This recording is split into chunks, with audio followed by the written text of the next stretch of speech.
Is it possible? Can Team Trump flip those blue-leaning states red? Joining me now, Nevada Independent editor and MSNBC political analyst John Ralston and Boston Globe political reporter James Pindell. James has, of course, been immersed in New Hampshire politics for nearly 2 decades. Gentlemen, it's clearly campaign season if I have the two of you on here. Thank you both so much for being here. Thank you. John Ralston, I would like to start with you. The campaign manager here, I mean, I don't want to discount this just because obviously, the Trump campaign said that they could do a lot of things in 2016. We didn't believe them, and here we are in year 3, or I've lost count of where we are in the Trump presidency. However, I'd like to know your view from the ground of how realistic that is. Do you think it would be possible for Donald Trump to win Nevada?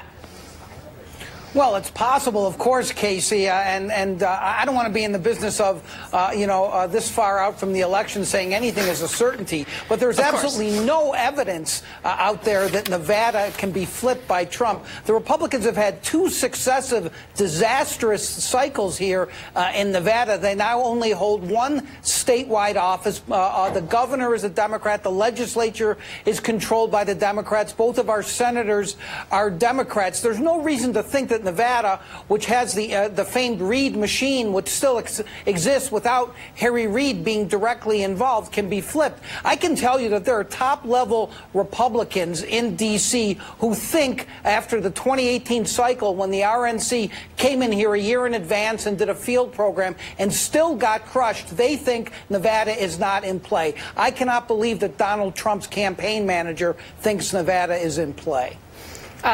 James, same question to you on New Hampshire. What's your realistic assessment of Parscale's prediction that they can put New Hampshire on the map?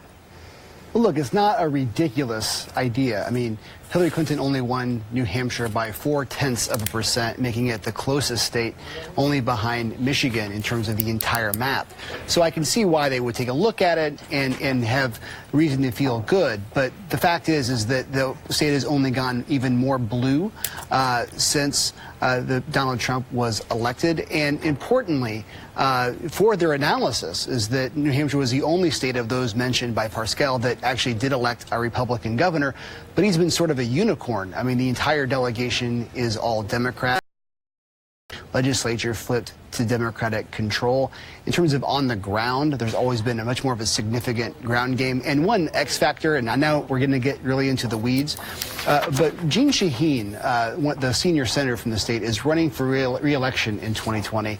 And whenever she's on the ballot, she has a significant, serious field operation that's going to work against any Republican anywhere on the ballot. It's a very, very good point. And let's put up, since you mentioned just how close it was in New Hampshire, James, this is a map of the states. It shows the margins of these 4 states where they talked about. As you can see, incredibly close in New Hampshire, 47.6% for Clinton, 47.2% for Donald Trump. The spread is bigger in Nevada, bigger still in Colorado, and bigger again in New Mexico. So kind of in order of how much more difficult this has become, or rather this would become in terms of trying to track this list of states. John, based on what the president has done while in office, do you feel as though he has shrunk the number of voters that he could possibly win in Nevada, or is he doing things that could potentially expand the electorate there? I mean, our view from D.C. has really been that he seems to be focusing on an ever-shrinking base of voters. But obviously, I'm not living out there with you. What's your view from the ground there? Yeah, but you know something about Nevada, Casey. I know that. You've been out here many times. Nevada is essentially 3 states, as I've said before. Trump's base is in rural Nevada, which is a very small part of the population, somewhere between 12 and 15% of the electorate in 2020. The urban areas, both Clark County and Reno, are both, Clark County is where Las Vegas is, are both going to go very likely for the Democratic nominee. Now, of course, we have to say we don't know who the nominee is going to be.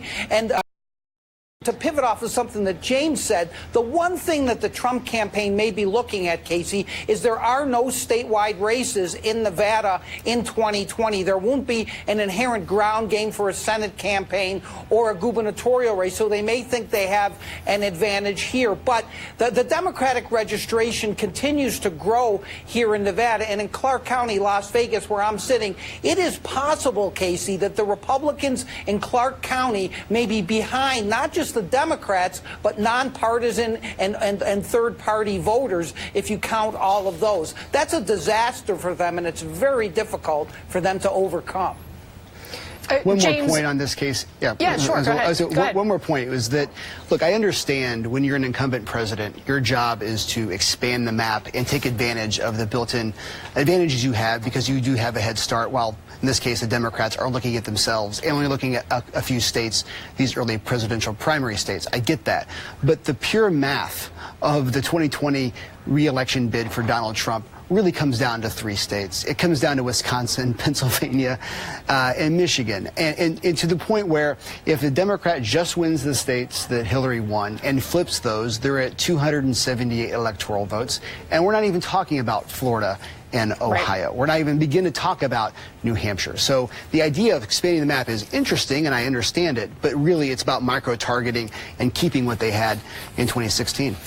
Right, and of course, diverting the conversation that we all are having away from those problematic places that you mentioned for the president and onto this new territory. John Ralston.